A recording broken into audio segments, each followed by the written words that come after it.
So, before I do anything else, I have to check this out.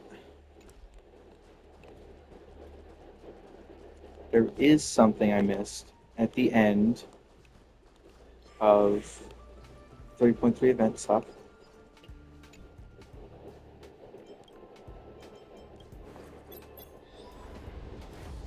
Seclusion Zone has special stuff you can go to where you can get more exposition.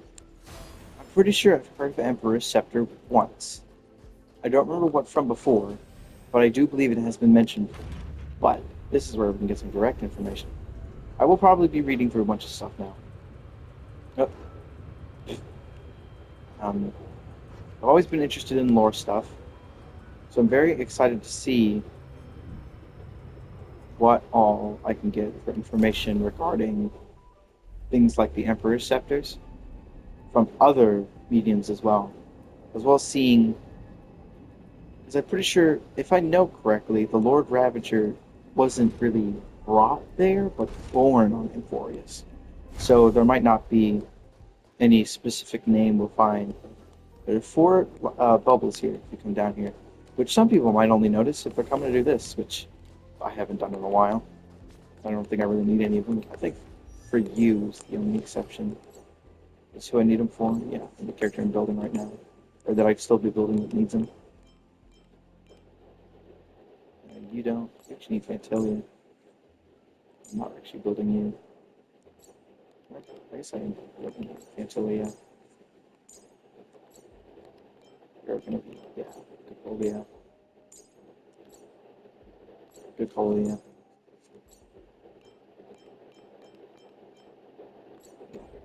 Not many characters in here. Anyway, let's do all of these. Let's start with Lord Ravager and end with kind of cognitive anchor. Let's make disconnected words, including the word Ravager.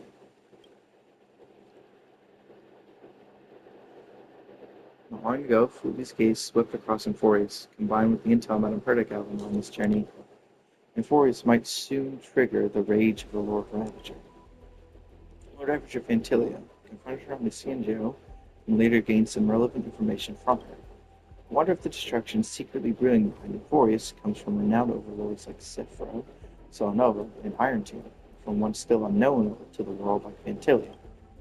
Whichever one it is, when it erupts, countless lives will surely be lost. When you look at it that way, Emphorius might be a safety box. After all, three forces at the emanator level or even higher.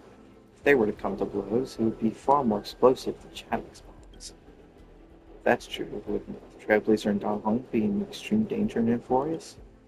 In any case, we must reach them somehow. Okay. Lycus.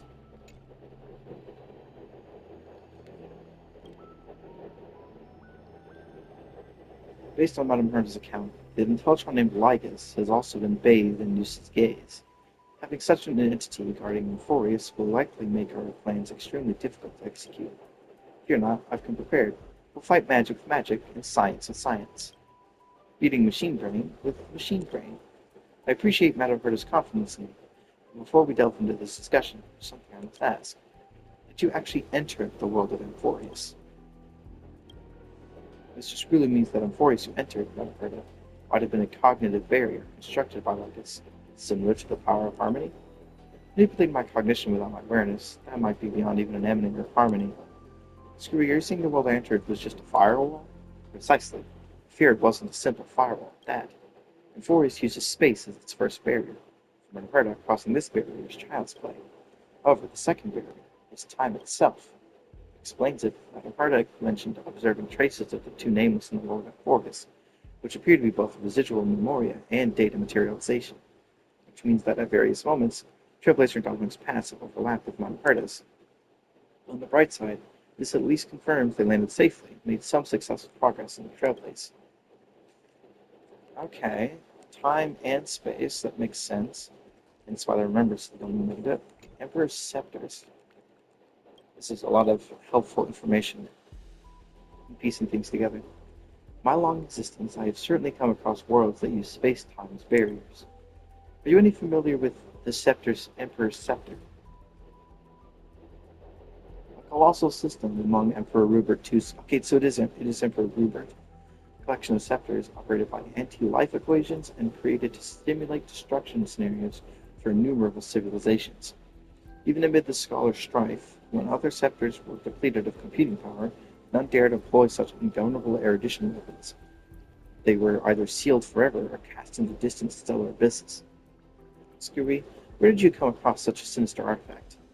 While exploring the origins of inorganic life across distant border stars, I found one that had escaped detection. Even though its operator had perished in self-coronation, its scepter continued to function. Terrifying computational tides surged within it, yet not a single ripple escaped to the outside world. To protect its extrapolations from external disruption, the Emperor's scepter secluded itself in a concave space and deliberately warped its internal time flow. The world inside the scepter gradually descended into madness after centuries of extrapolation. When I attempted to peer inside, I nearly had my logical commands disrupted by those insane data entities. Conclusion: should that Emperor's scepter extrapolations run amok, they might instigate another calamity driven by inorganic life. Consequently, I devoted 2 Amber Arrows to disable it from without. Deduction: Euphorius' actual identity might be a lost Emperor's scepter or similar erudition construct. While Ligus may be its operator, or perhaps another Rupert hidden from the world. It's hard to imagine the madness within a scepter that has been extrapolated for over 100 Amber Eras.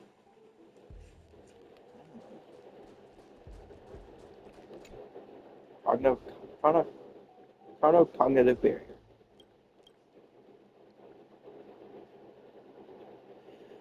To explore information inside the scepter, we once spent half an Amber Era creating a chronocognitive anchor. This is the gift I bring to you all. To implant it into the Emperor's scepter, then, I secured a set of anchored temporal coordinates without compromising its shell. Even when a world's temporal flow is disordered, basic causality remains inviolable. In the smallest computational increments, time's flow still follows discernible patterns. Logic: if the firewall like is created for Amphorius is similar to the Emperor's Scepter's self-defense mechanism, and the chronocognitive anchor should be effective against it as well. Screw you, the last time I was impressed was when we built the simulated universe together. You flatter me, Madam Hurt.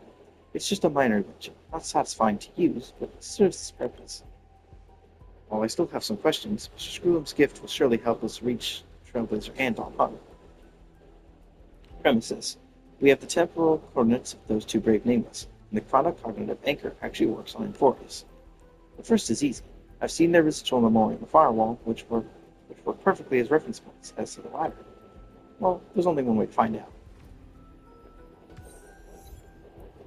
Let's see. That gives us a lot of information. Okay, very good. We got some exposition from that. I feel like there may be more missing, though. Where did I read about that? I remember seeing Emperor's Scepter somewhere. Or at least Emperor has been mentioned before. Uh, there isn't enough. Go bookshelf. I wish I could filter. I wish I could filter by specific wording.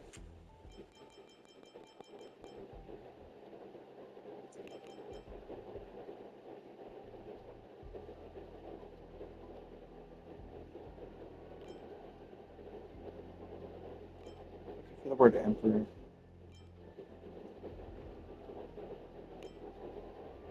Or Scepter.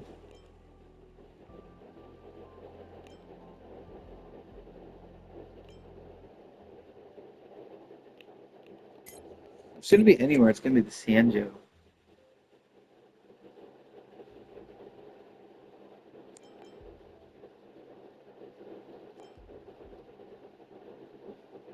Well, it was the Sanjo who wrote.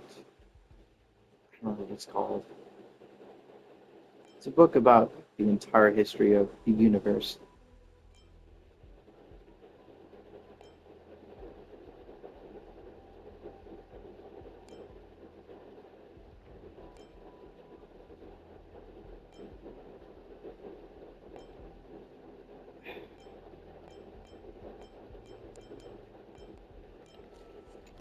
What was the book called? If I go to like any of the eons, it should show up. World's history is a mirror. Can I read that? Definitely not going to be on your rule of six.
I'm looking for anything on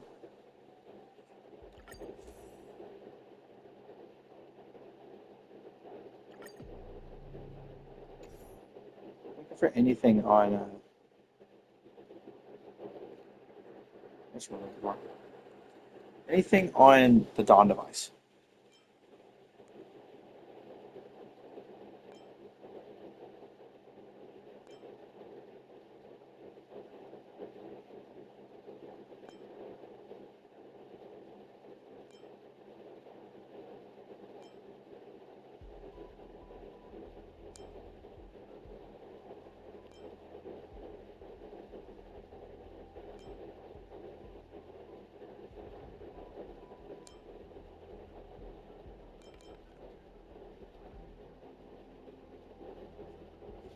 Ode to the Dawn device. Look at this.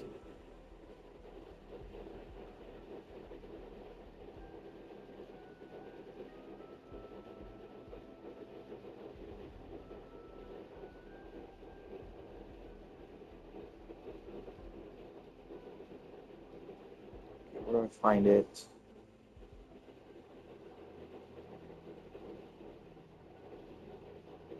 Source missing? What do you mean source missing? I mean, we have the text. Where the fuck is... Where do I find it? Okay, well, can't read that, unfortunately. Interesting. Okay, so that was how Herta and Skrulum got in here, got to Amphorius. It was through the chronocognitive anchor, which makes sense. And the world itself being an Emperor's scepter makes sense now that I think about it. It makes sense why the world seems so based in story, why it's so epic even.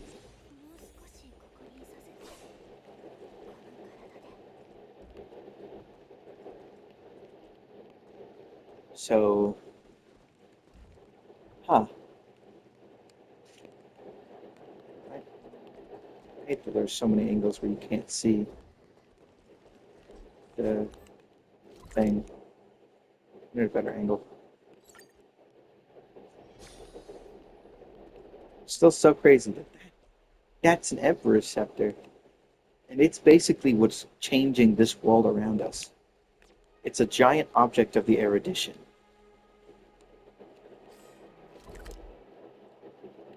And now that the truth has come to light,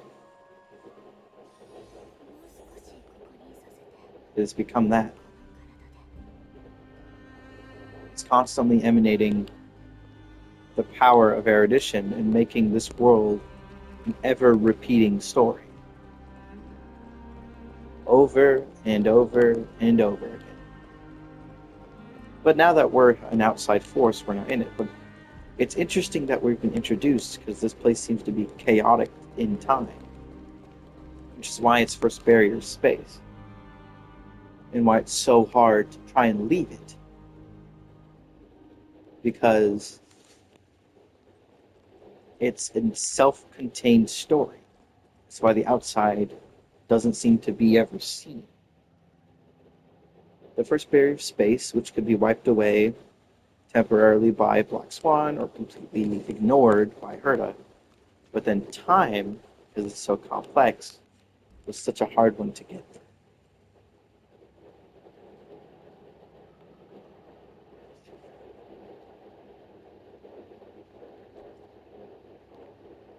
God, this story is so well written. I just wish the boss fights weren't so fucking stupid.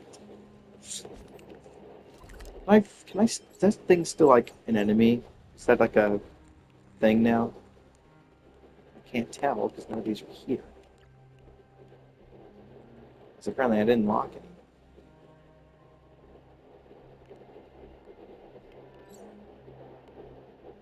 I have to do everything again to unlock this area.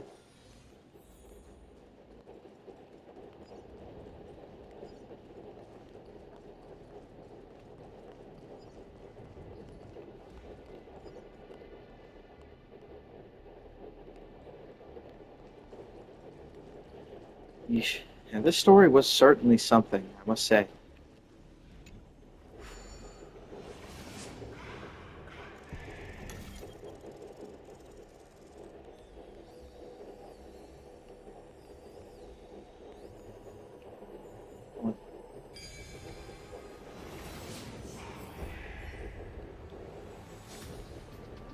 I can get up here, but how do I get down there? This place is so complicated. I imagine New Echo Ward, I think, should be there. I don't know.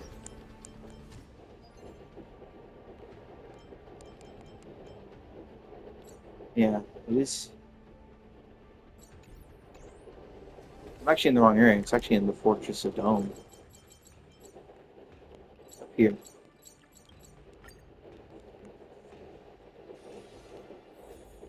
Yeah, here it is. This is a new one. I imagine this might be what she uses beneath these.